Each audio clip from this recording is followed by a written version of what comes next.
Welcome, brave souls, to the chilling depths of horror and detail, the realm where the shadows whisper ancient secrets and nightmares come to life.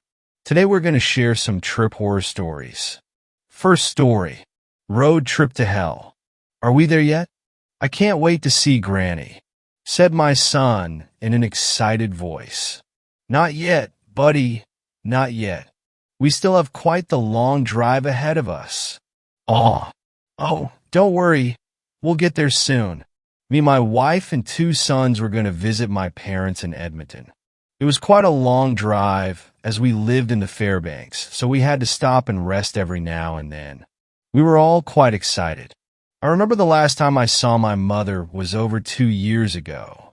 As I was driving, it started snowing more and more until eventually we were in the middle of a blizzard. I decided to stop the car so we could sleep for a while. I was driving for 7 hours after all. Thick fog started to set in as I started to steer the car to the side of the road when my nightmare began. As I was steering my car to the left, I saw a humanoid figure standing in the middle of the road. My son was the first to notice it. "Dad, watch over you." Bang! I passed out for what seemed like 3 hours. When I woke up, I saw blood all around me. The car split in half. I turned around to see a sight that would haunt me for the rest of my days. I saw the lifeless body of my eldest son split perfectly in half. I broke down, crying as the insides of my son spilled all over the car seats. What is this nightmare? What did I do to deserve Thais? I said to myself while breaking down in tears. Amidst all the chaos, I overlooked the fact that the other half of my wife and child was somewhere. As I was drowning in trepidation, I was fearing for the worst when I heard my son's cries coming from down the road. "Mommy, Daddy, help!" A smile was drawn on my face. One of my boys was still alive, with all the cuts and pain from the crash. I carried myself out of the car and started limping towards the direction of the noise. I always carry a gun with me, just in case I need to defend myself or my family.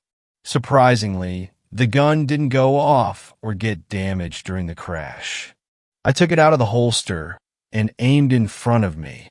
The blizzard got stronger as the fog got thicker. I could barely see a thing when I heard my son's cries again. "Deawayawad." I tried to walk faster, but the snow was just too strong. As my son's cries got quieter and quieter, I heard something sprinting towards me. Who could run in this weather? I said to myself, in a sense of fear and panic. I aimed the gun in front of me as I saw something rapidly approaching as it got more and more visible in the fog. I could finally see its full appearance. Its hideous, twisted face, the horns sticking out of its head, and its massive claws. As it unleashed a chilling screech, I had no time to react. I put my finger on the trigger as it leaped at me with its mouth wide open. Bang, bang, bang. It collapsed in front of me as I fired the third shot. What is that thing? I asked myself. As my brain was processing what had just happened, I heard another demonic screech. Ready to kill, I already had my gun aimed in the direction of the noise, but it was different this time. I could hear the sounds of flesh being torn apart as a woman screamed her lungs out. All of a sudden, I heard my son's voice. "Mommy, leave her, you evil monster." Oh Lord. That was Stephanie. I walked as fast as I could towards the noise when I finally saw them. I saw one of those things devouring the now dead corpse of my wife as my son tried hitting him with a stick. In a panic, I aimed my pistol at the creature, steadied my hands, and pulled on the trigger. Bang, bang, bang. What the hell? I saw the gunshots bounce off its skin like it was rubber. It stood up and grabbed my son by the neck as it ran away while releasing another screech. I couldn't process what had just happened. I was perplexed. I was drowning in powerlessness. I felt a sense of misery. I put my gun up to my head, closed my eyes, and put my finger on the trigger. I was about to pull it when I heard, "Dad!" I opened my eyes, and I saw my son standing right in front of me.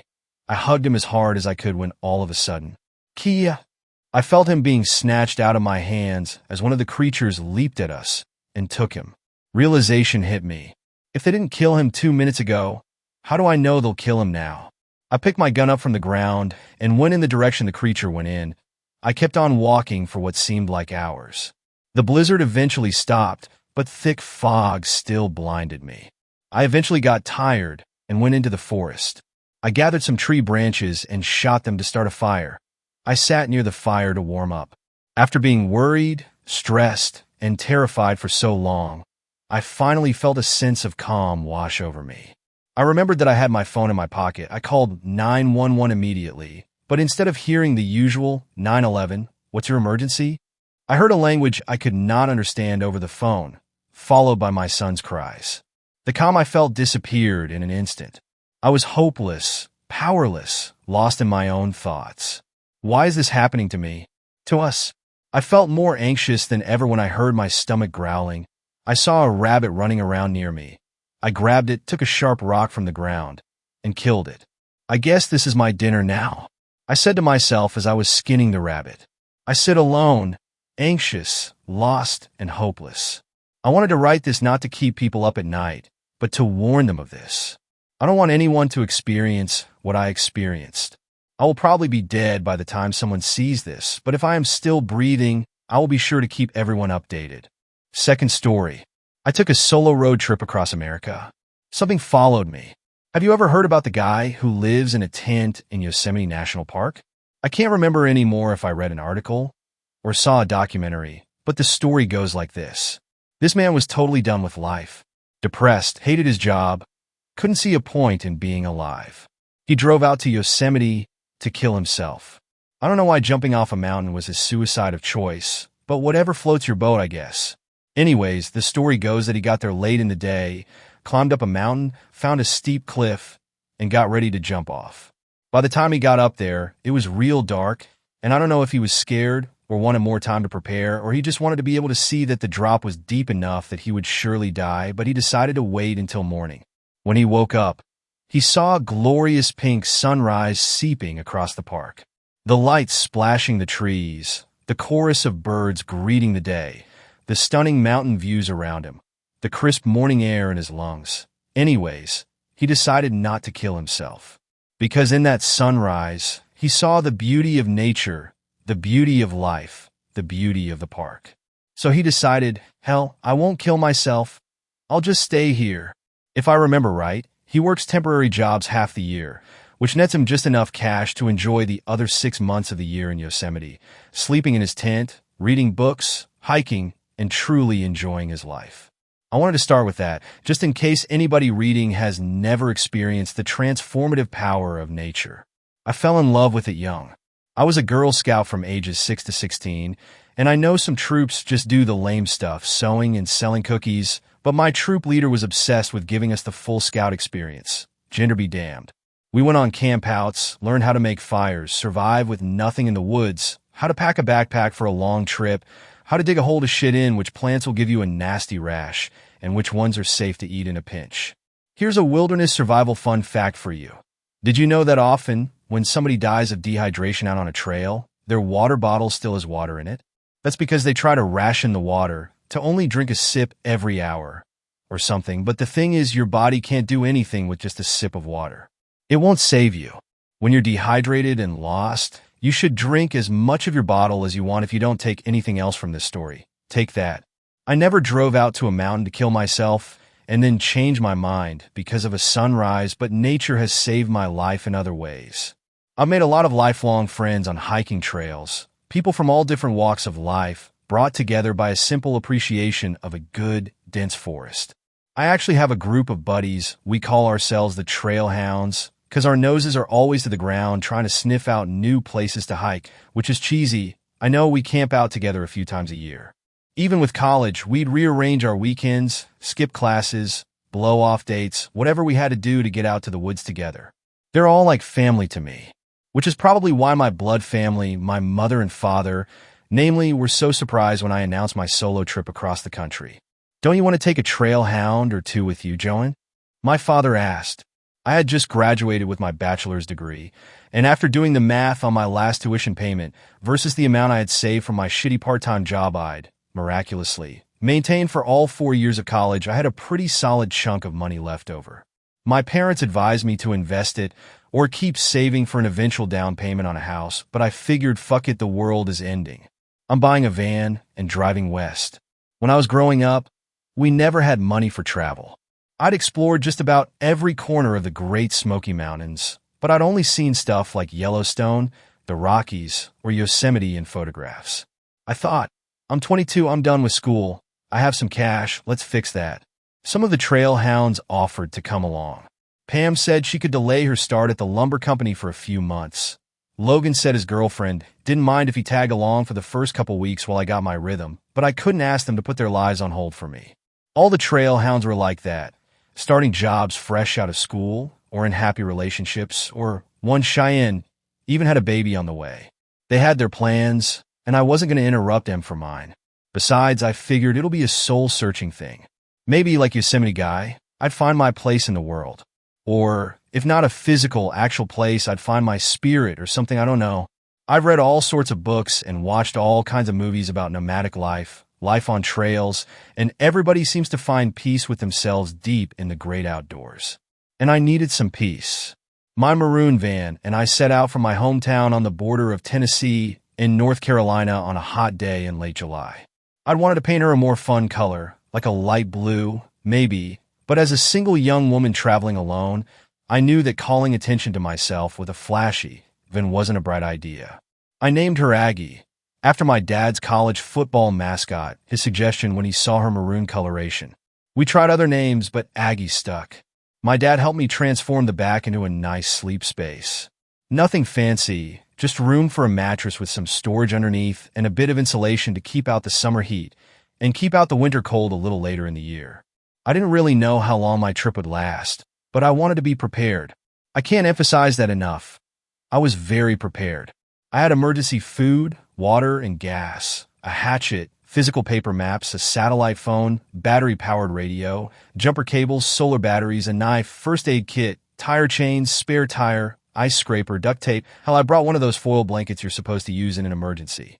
I was ready for any possible scenario, which is why, as you'll see, what ended up happening was impossible. I still don't understand it. The trip started great. It was everything I dreamed of when I planned this. Late-night coffee at roadside diners mostly attended by truckers. Long days of hiking before crashing in the van. Cooking over a crackling fire under a blanket of starlight. The pure wonder as I got further and further from home. Seeing landscapes and animals I'd often imagined but never experienced. It was magical. Moose, for example. They're really big. Like really big. As tall as the van. I was parked off a dirt road that led to a campsite on the edge of the Rocky Mountains. Eating a sandwich in the driver's seat, prepping for a hike up to a ridge to see the sunset. I love sunset hikes, and one walked in front of my car. Instantly took my breath away. I hope all of you get to experience wonder like that in your lifetime. Things got weird pretty soon after that, actually, as I headed down out of the Rockies and towards the desert. I picked up a hitchhiker in Colorado Springs. No, not like you're thinking. It wasn't some creepy guy in ragged clothes sticking a thumb out on a dark interstate at 3 a.m. Her name was Kara, and I ran into her outside of a gas station. She was a tiny woman with long dark hair in a tank top and jeans. She asked me which direction I was going, and when I said I was headed down to New Mexico, she offered me $20 of gas money to tag along till Albuquerque. I turned down the money, but agreed to the ride. I'm 5 feet 4 inches, so if someone looks tiny to me, they must be pretty damn harmless. And I like helping people out. I'm not religious, but I generally believe that what goes around comes around, and when I'm kind to someone, I figure someone will do me a kindness down the line. I won't get into her whole story, since that's private and not overly relevant, but to summarize, she was a traveler, like me, who'd gotten into a fight with her traveling partner and been abandoned in Fort Collins. She'd gotten a ride with a truck driver who'd seemed nice, but then had started requesting favors, if you get my drift, so she'd run off when he'd stopped for gas in Colorado Springs and had been waiting for someone else to come along. She liked the look of me. The $20 she offered me was all she had left, but she had a friend in Albuquerque who she knew could help her if she could just get there. It's a good 5 or 6 hour drive there from Colorado Springs, but she ended up being such good company that the time passed quickly. The sun set a couple hours in, and I had been planning to stop for the night at a hostel in Santa Fe, but I figured, hell, I can keep going. I'll get Kara to her friend's place. She'd done a trip like mine when she was younger, before she met her traveling partner. We exchanged stories of being a woman alone on the road, lying to creepy gas station attendants that we had a boyfriend in the car, layering up hoodies and flannels to make our gender less obvious when we had to leave the vehicle at night. I even shared my favorite trick with her. I read it online a few years ago. I don't remember where, but when I'm camping in my van, I drop a big pair of men's boots next to my boots outside the door, so people assume I have a big tough boyfriend sleeping inside with me. I stole a pair of my dad's old work boots, ones he didn't need anymore. I couldn't attest with 100% certainty that the ruse worked, but I can attest that nobody had fucked with me while I was sleeping in my van up to that point. Kerr got a little quiet. I thought you said you were stopping at a hostel. You sleep in the van? Sure, I replied. I mean, it depends on the night. Sometimes I stay at a hostel. Some nights I even get my tent out if I manage to snag a spot at a real campsite. But yeah, lots of nights I just drive a little off the beaten path and crash in the van. But you're not going to do that tonight, right? She seemed a little upset. I tried to ignore her change in tone. I mean, I might. Seems kind of dumb to drop you in Albuquerque and then drive all the way back to Santa Fe for the hostel when I'm trying to head west. We can stay at the hostel together. I don't mind. I don't need to be in Albuquerque tonight. I smiled. That's real sweet, Kara, honestly, but I've slept in my van so many times, it's no big. You shouldn't sleep in your van in the desert. She cut me off. We'd been talking for hours, but Kara had never snapped at me like that. And her tone was totally bizarre, like she was genuinely scared for me. After a weird, tense, quiet moment, she continued, Joan, you said you're from North Carolina, right? And this is the farthest you've been from home? I nodded. I've been out that way before. Lots of trees. The Appalachian Mountains, you know why they're shorter than the Rockies? Because they're older, I answered, trying to understand her point. They've been weathered down over millions of years. She made a satisfied sound. That's right. Much, much older. More stable. You're in the Wild West now. Out here, things are newer. Constantly changing. Shifting. Learning. What are you trying to say? It's hard to explain. We shouldn't even be talking about it. But listen, I'm from here.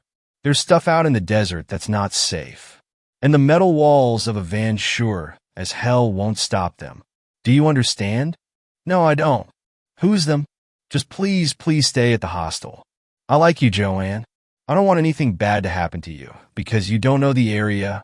I was getting frustrated. I have maps. That's not what I mean. Then what do you mean? Can you just tell me? What's out there? I've already said too much. Seriously, Joanne, it's bad luck to talk about it. Don't worry. Don't freak out. Just stay at hostels and in registered campsites until you hit California. Please? I sighed. Okay, fine. Thank you for the heads up. Over the next few hours, I tried to subtly ask more questions, but she was smart and incredibly stubborn. She always just shook her head and steered the conversation back to road stories.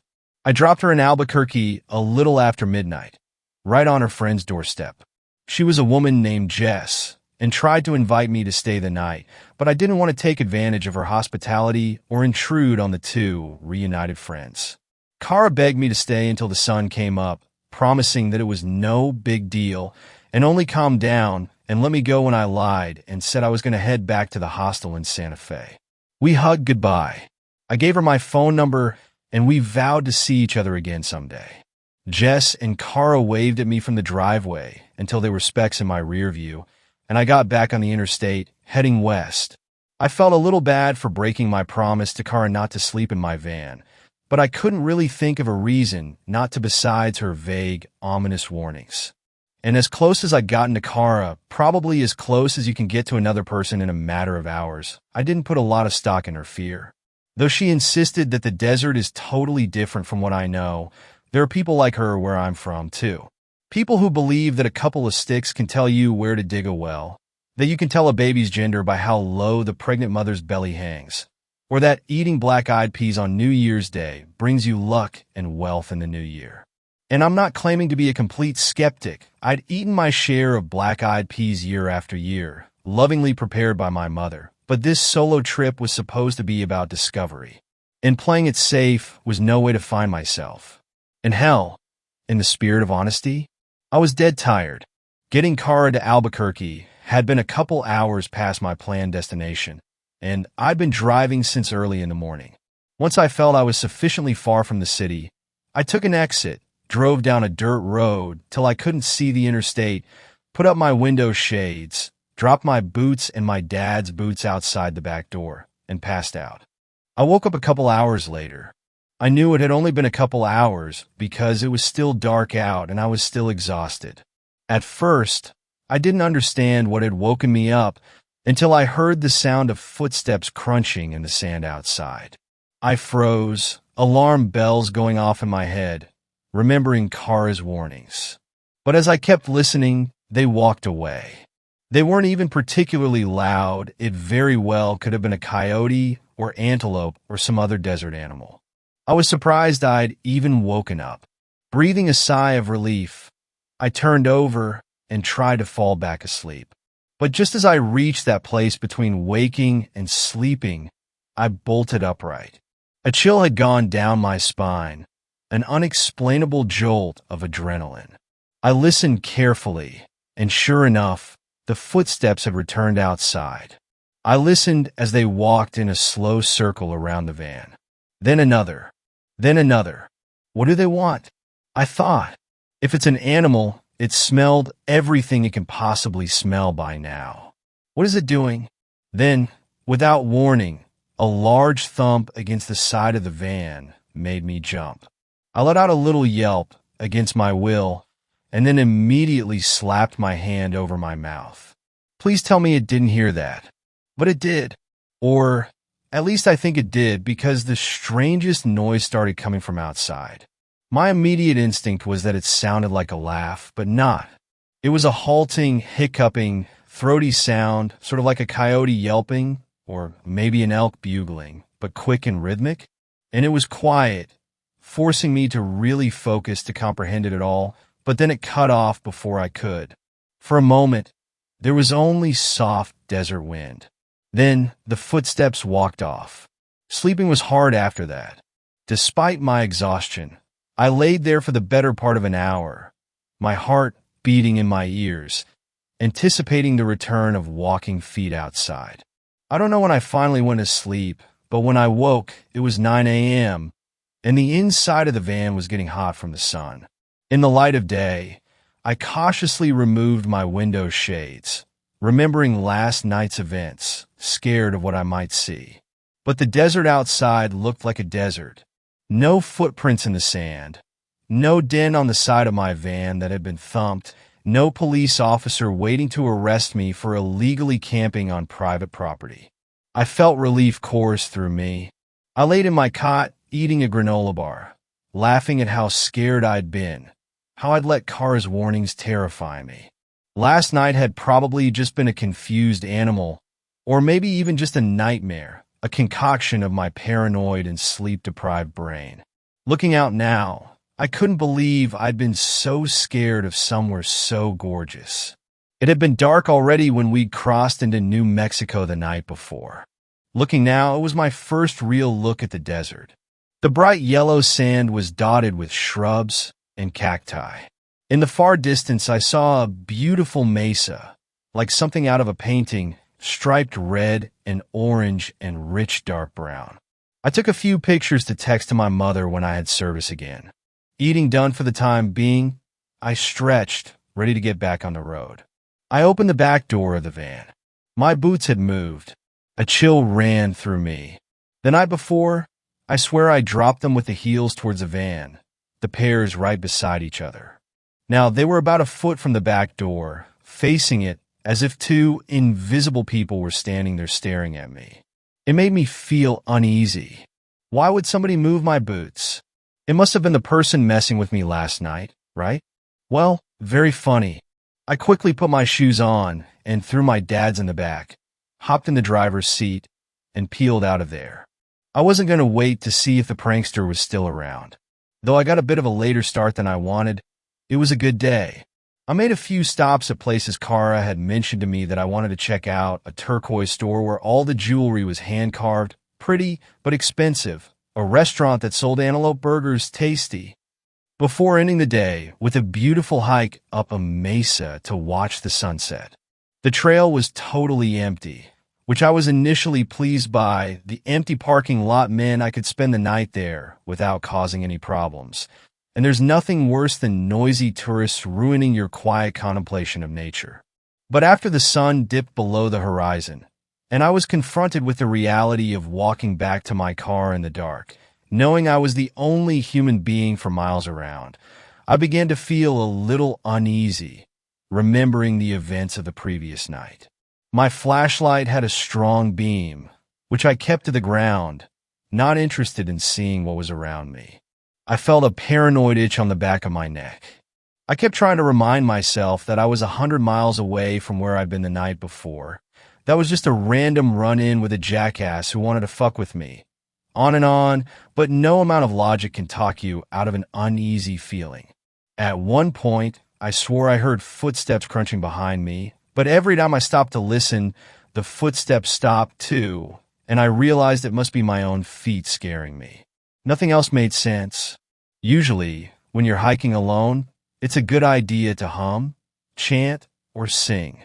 I'd been singing the entire hike up. It doesn't matter if you can sing well, it's just about making noise.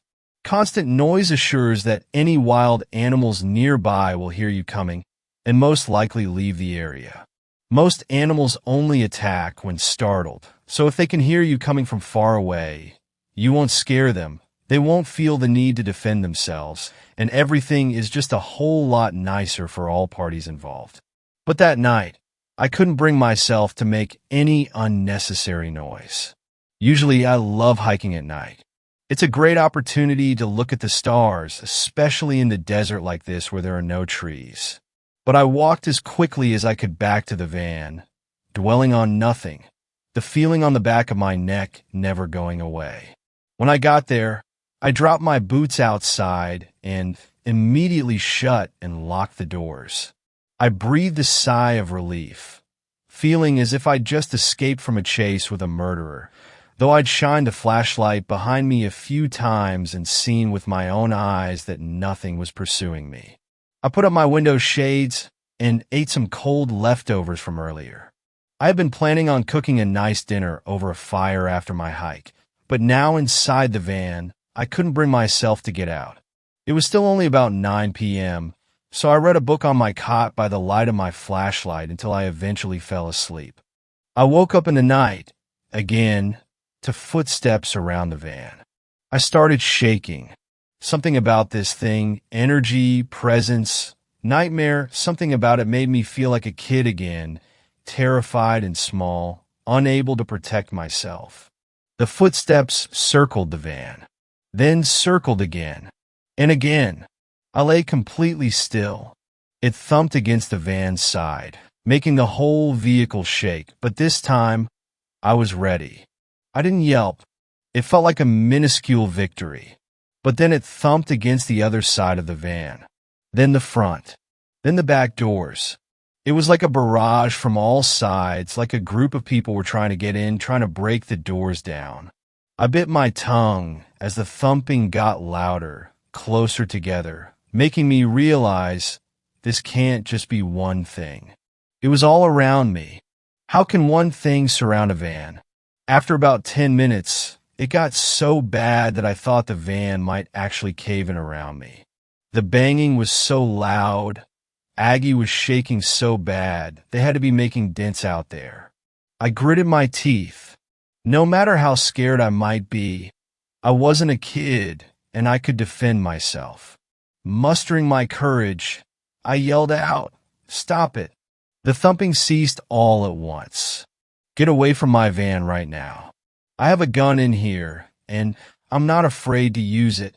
I try not to let my voice crack on my bluff.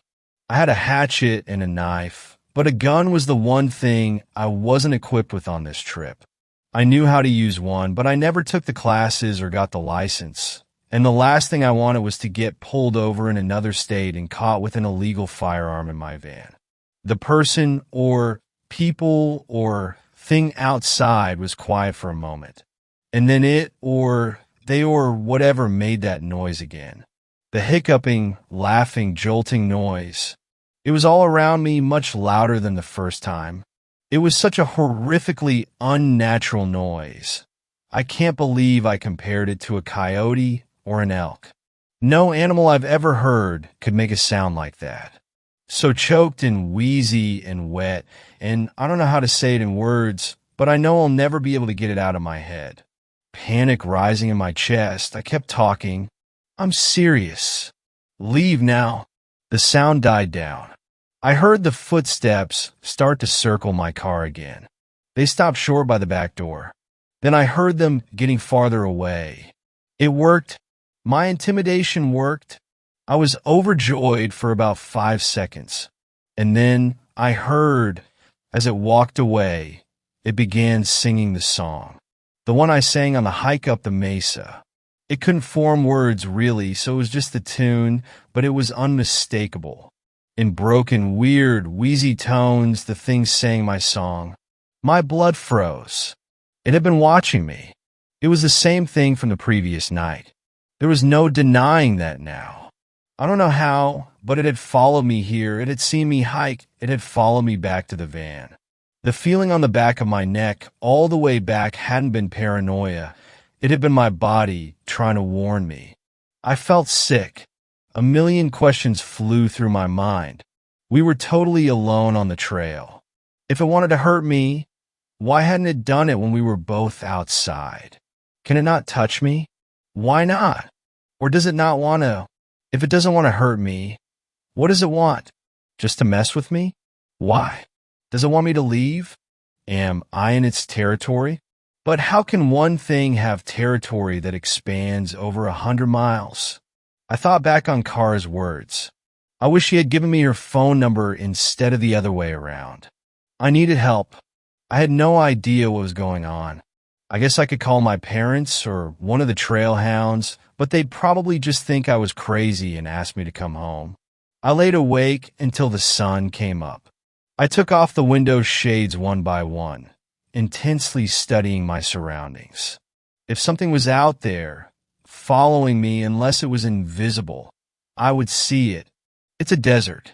There aren't trees to hide behind. But I saw nothing. I really had to grab my boots. Everything looked normal outside. I took deep breaths. I counted to 3, then threw the back doors open. I reached down to grab my boots. One of each was gone. What? One of my boots and one of my dad's boots was totally gone. I looked around, thinking maybe they'd just been moved like the night before, but I didn't see them anywhere. I had another pair of shoes, some sneakers, which I threw on instead, leaving the pairless shoes in the back under my cot. If I got out and looked, maybe I could find the other 2, but that was a risk I wasn't willing to take. I could buy new boots. I drove away, hands gripping the steering wheel, knuckles turning white. I stopped for coffee to combat my exhaustion, then tried to figure out what to do with myself. I was too on edge to really enjoy any of the things I was planning to see that day. But after my coffee, my head cleared a bit, and I remembered Kara pleading with me to stay at the hostel instead of in my car. That was the problem. I realized, whatever it was, it wanted me alone in my van. I decided to stay at a hotel that night, no matter how expensive. With a plan, I felt much better, and though I was running on only a handful of hours of sleep, I managed to have a pretty good day. I continued to slowly snake west, visiting a national monument, a tourist trap that claimed to have real alien remains, and finally reaching the part of Arizona where saguaro cactuses grow. I never knew a cactus could tower above me, could live for hundreds of years. The beauty of the saguaros reminded me why I went on this trip in the first place, to experience new and incredible things to help me feel at peace. With newfound clarity, around 7 p.m., I began looking for a nearby hotel. I spotted a La Quina off the interstate and decided it would do just fine. A nice-looking lady with her hair in a high bun was manning the desk. I asked if they had any available rooms. "Let me find you something," she said with a smile. "Any specific requests?" "Just a standard room. Whatever's cheapest," I replied. "How many nights?" "Just one." She nodded. "Hopefully you can get some good sleep." Did I look that bad? So wrecked that she had to comment on it? "I've been sleeping in my van the past couple of nights." I explained. "It's been a little rough." I saw her expression change, just barely. Her eyebrow dropped a centimeter. Her lips tightened. "In your van? Around here?" I shifted uncomfortably. "Further east, more towards New Mexico. Just off dirt roads, that kind of thing." Her smile dropped altogether. "Get out." "What?" "Out. Now." I was astonished. "Excuse me? We don't have a room for you. Leave. Keep driving." I felt tears prick the back of my eyes. "Please, I need somewhere to stay. Charge me anything you want." She leaned over the counter, speaking to me with quiet intensity. "Listen, I'm sorry, but I can't have that here. I just can't. Get out." "I don't know what you're talking about." Now she was getting upset. "Don't lie to me. We both know why you haven't been sleeping. I'm not letting you bring that to my hotel. Get out." I tried to put on my sweetest, most polite voice. "I'm not trying to bring you anything but business, ma'am, I promise." She shook her head. "It doesn't matter if you try or not. I can see it now. Its mark is all over you. If you stay here, it'll come, and I'm not letting that happen. One of them here, that's the last thing this town needs." "What is it?" I desperately whispered. "We shouldn't be talking about it." She bluntly replied. "Now get out. Keep driving. Leave the desert." "I can't. I can't keep driving. I'm too exhausted." "You can, and you will. Now get out before I call security." There was no use in arguing any further. Just like Kara, she wouldn't talk about it. I drove around for hours, stopping at every hotel and motel, regardless of cost or how shitty it looked. Nobody would give me a room. Some wouldn't even let me through the front door. I guess that Miss La Quinta had called around with a description of me. I felt cursed, outcast from society. I couldn't get a hotel room. I couldn't keep my eyes open long enough to drive all the way out of the desert. It was hundreds of miles in every direction. In a last resort, I pulled into some dirt right off of the interstate to try and sleep. My hope was that, since I was right off the road, where people were constantly driving by, the thing might leave me alone. I didn't put my boots out. I just put in my window shades and laid down. In the back of my mind, I knew this was a shitty idea. Even if the thing didn't get me, I could get in trouble with the police for sleeping in my car on a random pull-off. You're not really technically supposed to sleep in your car on public property, the exception being rest stops, and even then it varies from state to state. Maybe I'd get arrested and could sleep the night in jail. The thought was actually a little comforting, which would have been funny if it wasn't so sad. I also worried about not being able to sleep due to constant traffic noise. But when it started to get late, and it approached 24 hours since I last slept, the cars passing were a gentle lullaby that lured me to dreamland. It didn't last. Of course not. It couldn't be that easy. When I woke up, I first noticed that it was silent outside. No road noise. I guess even the interstate doesn't have very much traffic when it gets to be late enough. And then I heard them. Those stupid footsteps I had gotten so used to listening for. I immediately reached for the hatchet I kept under the passenger seat, clutching it to my chest. I didn't give AF anymore. I was ready to kill this thing for some sleep. I listened as the steps circled the car 3 times. On the second time around, it began singing my song. A chill went down my spine as I realized it was better. The thing's singing was getting better. It was still clearly not human, but it was a better imitation. What the hell? I remembered Kara's words. Out here, things are newer, constantly changing, shifting, learning. I waited for the thumping to come. By now I knew the pattern. It was watching me, following me, listening to me, and copying me. It wanted a reaction. I wouldn't give it that. Once the thumping started, once it was all around me, and I had no chance of missing, I'd jump out with the hatchet. I don't give a shit what this thing was. It couldn't follow me if I cut it in half. It kept circling. I waited. All at once, I heard the screech of metal as the thing began pushing my van. I fell off my cot to the van floor. That was not what I expected. And worse, the van actually moved. Somehow, this thing had gone from weakly thumping against Aggie's side, giving me a little scare, to being able to fucking shove a 5,000-pound van across sand. What was this thing? How was it getting stronger? Suddenly, I realized that I had nothing outside, no boots, nothing to protect. The interstate was still close. If I jumped into the driver's seat now, I could floor it. I hadn't gotten much sleep, but I'd gotten enough. I'd drive all the way to California. I'd watch the sun rise from the beach. I'd wake up from this nightmare. Frantically, I began searching for the keys. I kept them on a hook above the cot for easy access, but in the first big shove, they'd fallen somewhere. I dug through the pile of blankets on my cot, then began clawing around under the bed, waiting to feel the cold metal of Aggie's key. Outside, the noise of the van being shoved further out into the desert was deafening. Motionless rubber tires being forced to carve through sand made a loud, sickening crunch.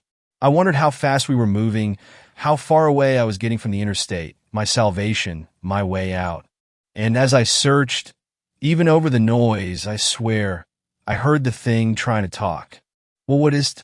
It said, sounding like two voices of opposite pitches trying to speak in unison, sounding wheezy, sounding choked, sounding distinctly unhuman. Well, how'd I SIT? It repeated, the words getting more distinct. I realized it was imitating me, trying to say what I'd said to the hotel receptionist earlier. It could hear me. Even then, how closely had it been following me? I began to cry, choked by sobs, struggling to find my keys, now struggling to even see through my tears. Hearing me cry, the thing stopped its sick imitation and started up with its horrific laugh, all around me, just as loud as the shoving. And then sitting on my van floor, sure I was doomed, that this thing was going to take me out into the desert and eat me and assume my identity. I remembered I left the keys in the ignition. I wanted to be able to hop up there and look like I was just taking a quick break from driving in case the cops showed up and caught me sleeping in my van in a non-rest area. Holy fucking shit. The world snapped back into focus. I threw myself into the front seat, turning the key. The engine sputtered. Come on. The thing outside was still laughing and pushing. I turned the key again. The engine sputtered. Aggie, please, for F's sake. I turned the key. The engine came to life. I gasped a sigh of frantic relief. I pressed the gas and heard my wheels turning in the sand, but I didn't move. The thing was holding the van in a monstrously strong grip. Somehow, though I put the pedal to the floor, it was able to hold me back. So, in an act of sheer desperation, I threw the van in reverse. As I floored it backwards, I heard tires squelching across flesh and a broken, wheezy, wet scream. I breathed hard for a moment. The van was motionless, engine still running. To get back on the interstate, I had to rip off my window shade. I had to look. I couldn't hesitate for long, or it might move again. It might grab me. In one fluid motion, I yanked my black cardboard shade from the windshield with my right hand while turning on my lights with the left. I saw it, laying there in the sand in front of me. I wish I could describe it to you in a way that makes any sense at all. It had skin that was a warped mixture of gray and tan, with thin patches of disgusting fur, like an animal with mange. It had antlers, sharp antlers like a deer, but they stuck out of the sides of the head, not on top. It didn't have ears. It had holes where ears might be, gaping black holes. Some blood seeped out of it, presumably from me running it over. It had a little tail, long, thin arms with fingers that appeared to have 3 or 4 joints each. They were bent in so many places. It was huge, and this is what upset me the most: its shape was not constant. As it lay there, twitching, trying to get up, sometimes as it pulled, its torso would stretch longer, or it would expand wider, like it was a liquid, like it was spilling out of its own horrific and diseased skin. I only looked for a moment, but I can still see it every time I blink. I have a photographic memory for this one specific moment of my life. On its left foot, it wore my father's boot. On its right foot, it wore mine. I didn't stay to watch it stand. I took a sharp left and drove through the sand, quickly but carefully, making sure not to run down any saguaros on my quest to get back to the interstate. I don't know if I went the fastest way, because I wasn't sure what I was doing or which direction I'd been pushed, but it took me almost 20 minutes to find a road again despite the fact that I was pushing 80 miles per hour. That thing had pushed me into the middle of nowhere in a matter of minutes. I drove all the way to California. I didn't make it to the beach by sunrise. The thing assaulted me around 2 a.m., and it was 7 hours out of the desert. But when I began to see palm trees, I cried again, heavy with exhaustion and terror and relief. I must have looked like a lunatic, standing knee-deep in the ocean, wailing. I was planning on going to a car wash next, but when I examined Aggie, she was spotless, like the thing had called its blood back to its body somehow. I shivered at the thought. I had a few more issues on my cross-country solo trip, but nothing like that. I haven't experienced anything like that since, and I hope I never will. I did get a call from Kara, though. She apologized for taking so long to call me, expressing that her old traveling partner had taken her cell phone when he abandoned her in Fort Collins, and she was just finally able to buy a new one. We caught up. She let me tell her about the thing. I know she thought it was bad luck to talk about, but I also knew she was the only person who would ever believe me. She said she was sorry I'd been through all that and earnestly promised to see me the next time she was around the Great Smoky Mountains. I said I'd do the same if I was ever around Albuquerque. She grew very serious. That's not a good idea, Joanne. What? Aren't you still there? Did you have a fight with Jess? No, I'm still here. But you shouldn't come back. Ever. A chill went through me. Oh. Don't worry, Joanne. Nothing is going to happen to you, as long as you stay away. Drive up the coast. Oregon is beautiful this time of year. You can go east from there, yeah? I grew a little sad, thinking of the gorgeous saguaros, the colorful mesas, things I barely got to appreciate because I was so consumed with fear during my time in New Mexico and Arizona. I can't believe I can never go back. Kara was quiet for a moment, then spoke with intensity. Let me put it this way, Joanne. It lives for a lot longer than you do. It's always learning, and it never forgets a scent. I did end up going the long way around. I got to see Yellowstone, Mount Rushmore, all kinds of stuff I'd only seen in movies. I really did find myself, in a way. I learned what I'm capable of. I learned to put the bad memories behind me, to make room for better ones. I met lots more people like Kara, people who I came to call lifelong friends, much like the trail hounds. I laughed, I cried, I took 1,000,000 photos and sent them to everyone I knew. I think everyone should take a solo trip at least once in their life. It's the first time I really felt like my own person, totally separate from my family, my history, my friends. Just stay away from the desert. Or if you really want to see it, and it is beautiful, listen to the locals. Stay in a hostel, motel, hotel, with a friend, whatever you prefer. Just don't sleep out there in your van. And if you do, and you see a thing I still have nightmares about, running around wearing 2 mismatched boots, please don't tell me about it. Third story. I'm not sure I want to go to my wife's family trip. My wife and I have been together for just under 10 years. We've been married for 5 years. Every year, my wife and her family take a family trip to one of their cabins for just about a week. A cabin is an understatement if I'm being completely honest. Their family is really big. Wife has 5 siblings, but my wife comes from a pretty wealthy background, so they can accommodate the sheer amount of people that'll be going to the house for the vacation. My wife, let's call her Kay, has been begging me to join her on these trips for years, and I must admit, I'm not really the kind of guy that enjoys so much socialization with family members. In the past, I've had excuses not to go, work trip, last-minute projects that need supervision, and taking care of my grandmother when she was sick. However, I'm completely free this year, and I'd hate to tell her I don't want to go because I don't really want to see her family for that long. The problem is, I'm not exactly fond of Kay's family, and I have a feeling that it is a mutual sentiment. They've always struck me as very eccentric people based on what I've seen alone during holiday dinners and get-togethers.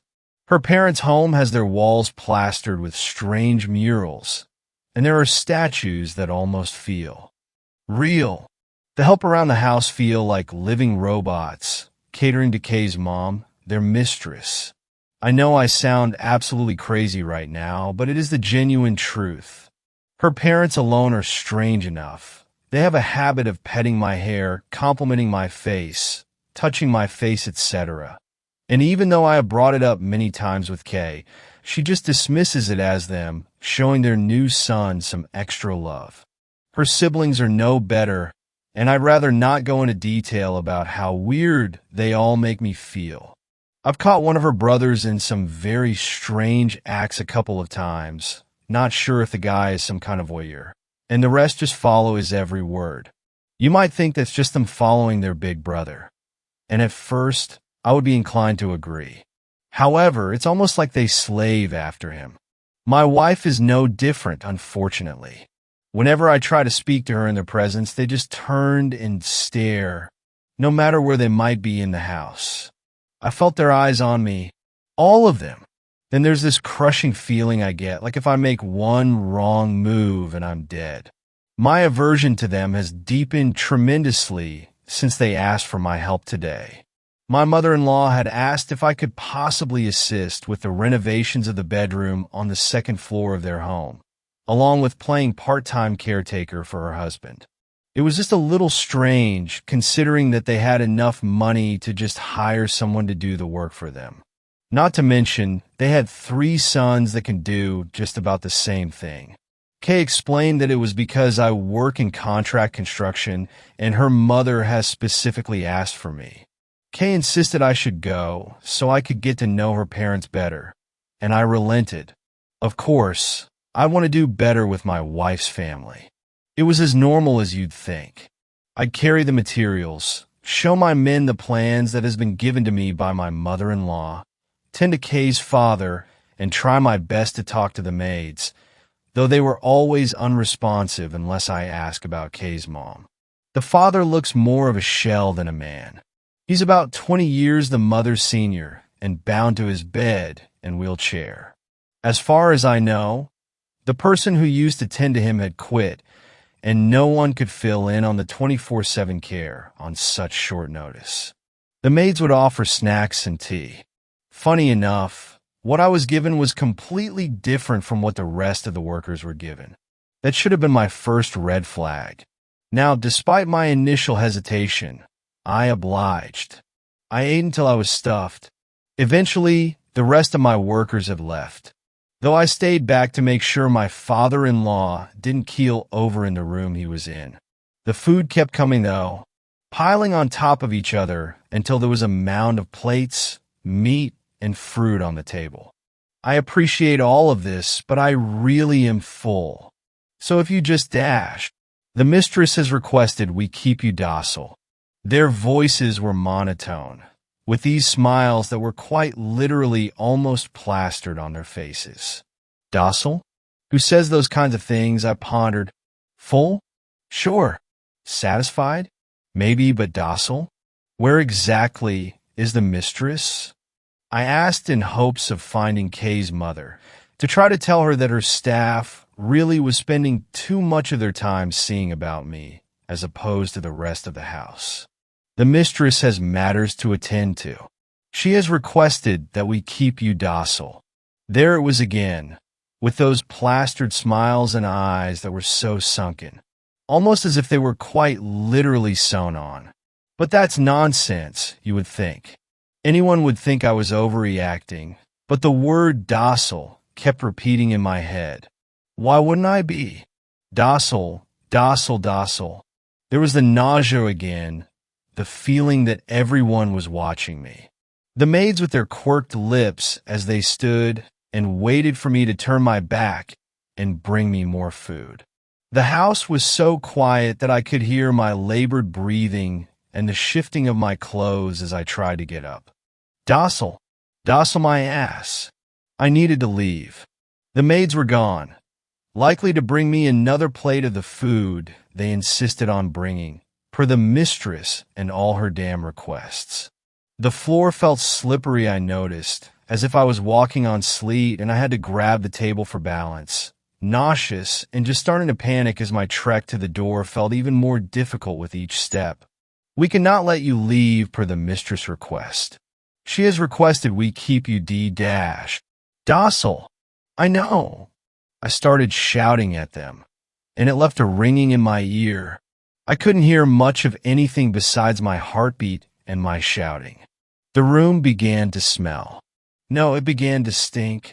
I smelt rotten fruit and decayed stench of meat and tasted the bile that threatened to be retched. The aftertaste in my mouth was horrible, as if what I had eaten wasn't a carefully catered meal, but literal decayed carcass. What does she want me so fucking docile for? My head was pounding so much I had to close my eyes and feel my way blindly for the main door. I collapsed on the floor, hearing those maids say the same thing over and over. The mistress has requested. Per the mistress' request, we have been requested to keep you docile. I threw up over myself, coughing and borderline crying, clutching at my stomach, hearing myself way too much. My breathing, the pounding in my heart, the rustling of my clothes and those damn maids behind me. How can I possibly explain the pain I felt as I retched on the floor? The fear I felt when I heard a metallic sound hit the ground. The rage I felt when I came to the realization that I was probably poisoned at worst and drugged at best. All their eyes were still on me. Who were they? I'm not exactly sure, but they were there up until I had passed out. I woke up to see Kay right next to me. I was worried when I realized I was probably out of it for a very long time, but my heart dropped when I looked into her eyes. She stared back at me with a blank expression. No love, no worry. It was as if she didn't even want to be here. I told you should come, she murmured, so softly that I almost didn't hear it. Come? Come where?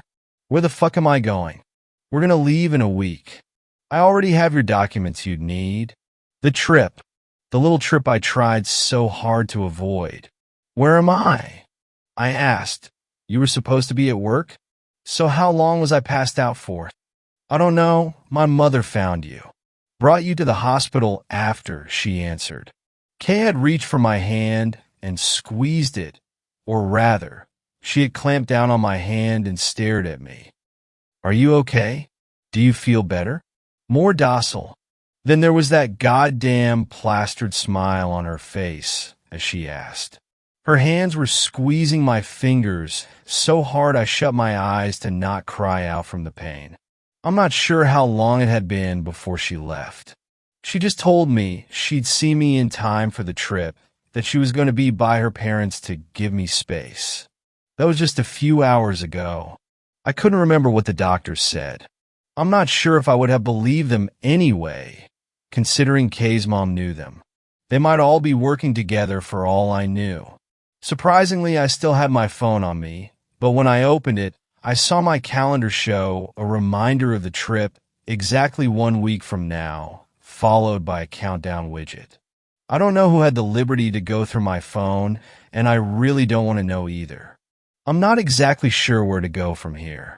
Kay wants me to go, or rather she's demanding that I go. After today, I'm almost convinced they're showing me what happens if I avoid them again. I have an inkling that no matter what I choose, my life will ultimately be in danger. I want to call Kay and let her know my decision. She said she has all my traveling documents, and now that I think about it, it seems more so a threat than anything else. I can't go anywhere out of the country, not legally at least. If I do go, should I arm myself? Let someone know where I'll be? Or am I being too paranoid and this is just a sick joke of some sort?